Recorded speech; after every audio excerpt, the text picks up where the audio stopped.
Povijest odnosa između Rusije i Velike Britanije proteže se kroz više od 4 stoljeća, ispunjena složenim spletom neprijateljstava, ali i savezništava.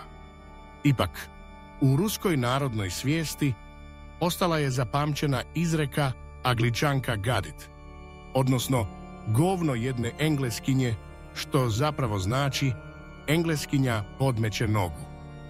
Ova izreka pokazatelj ukorijenjenog straha i sumnje prema britanskom političkom utjecaju. To je primjetno i u suvremenoj retorici najviših ruskih dužnosnika, koji zvučnim prijetnjama nastoje prepasti Britaniju. Ova ruska taktika odvraćanja temelji se na pretpostavci da demonstracija snage, bilo verbalna ili vojna, može natjerati protivnike da preispitaju vlastite poteze. Blefiranje i prijetnje u ovom kontekstu nisu samo namijenjene vanjskom svijetu, Sjedinjenim državama, Velikoj Britaniji i Europi, već i domaćoj javnosti. Propagandni učinak takvih izjava jača povjerenje u liderstvo predsjednika Vladimira Putina, prikazujući ga kao čuvara nacije, vjere i tradicije. U ruskoj povijesti oduvijek je postojao ideal vladara koji mora biti nemilosrdan. Očekuje se da takav vođa izaziva strahopoštovanje u inozemstvu i održava red kod kuće. Povijest odnosa između Rusije i Velike Britanije oblikovana je imperijalnim interesima. Prvi ozbiljan kontakt datira iz 16. stoljeća, kada je Ivan Grozni pokušao osvojiti ruku engleske kraljice Elizabete. Iako od braka nije bilo ništa, diplomatski kontakti su otvorili trgovačke veze. No, Rusija i Britanija su bile vrlo različite. Ruski car Petar Veliki je nakon posjeta parlamentu u Londonu zaključio da engleske građanske slobode nisu primjenjive na rusko društvo.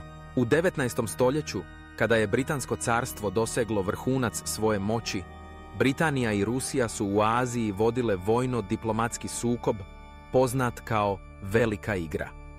Britanski strah od ruske ekspanzije prema Indiji bio je toliko izražen da je u nekoliko navrata doveo do oružanih sukoba, poput Krimskog rata.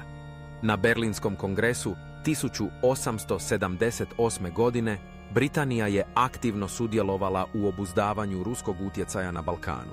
Ipak, dinamičnost međunarodnih odnosa često dovodi do iznenađujućih preokreta. Početkom 20. stoljeća Britanija i Rusija su našle zajednički jezik zbog straha od moći Njemačke. Rusija se pridružila savezu Britanije i Francuske nazvanom Srdačna Antanta. Taj savez bio je presudan u Prvom svjetskom ratu, gdje su saveznici nastojali zaustaviti njemački prodor prema istoku i zapadu Europe. Nakon listopadske revolucije u Rusiji 1917. godine i izbijanja građanskog rata, Britanija je podržavala antikomunističke snage. Winston Churchill, tadašnji ministar rata, bio je jedan od najglasnijih kritičara ruskog komunizma. Međutim, nove prijetnje zahtijevale su nove saveznike.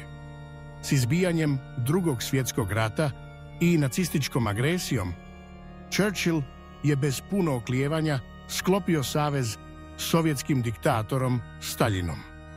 Svjestan da je preživljavanje i pobjeda protiv Hitlera važnija od ideoloških razlika. Nakon rata, međutim, savezništvo je vrlo brzo ustupilo mjesto novom razdoblju sumnje i rivalstva. Churchill je planirao vojnu intervenciju protiv Sovjetskog saveza, zabrinut da bi Crvena armija mogla proširiti svoj utjecaj na zapad Europe. Iako ti planovi nikada nisu realizirani, označili su početak hladnog rata, razdoblja u kojem su se dvije bivše saveznice našle na suprotnim stranama željezne zavjese. Velika Britanija je tada, odričući se kolonijalnog imperija, tražila svoje mjesto u novom svjetskom poretku kroz posebne odnose sa Sjedinjenim državama, dok je Rusija nastojala očuvati vlastiti utjecaj u istočnoj Europi. Danas, u očima službenog Kremlja, Velika Britanija ostaje opasan protivnik, djelomično i zbog svoje sposobnosti da iza diplomatskih kulisa kreira nove saveze, primjerice nastajući vojno-politički savez London, Pariz, Berlin, Varšava i Kijev.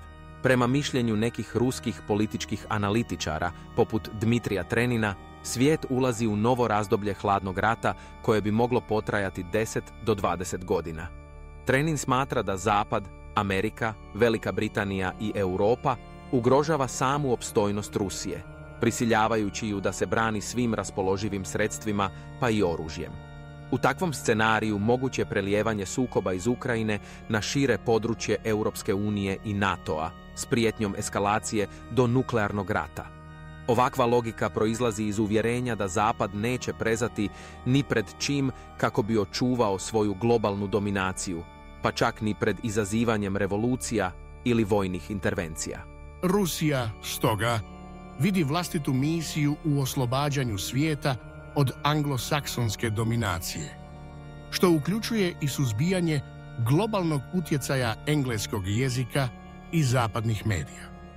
Službeni Kremlj smatra da su zapadni mediji instrumenti propagande koji služe interesima nekoliko moćnih država i pojedinaca, dok se priče o slobodi govora često svode na običnu iluziju. S druge strane, britanski komentatori poput onih iz Timesa tumače rusku retoriku kao izraz straha i nemoći. U britanskoj perspektivi, engleska babaroga nije ništa drugo nego dokaz slabosti i nesigurnosti službenog Kremlja. Rusi, tvrde britanski analitičari, preuveličavaju britanski utjecaj i moć, zaboravljajući pritom na povijesne trenutke kada su dvije sile surađivale ili imale zajedničke interese.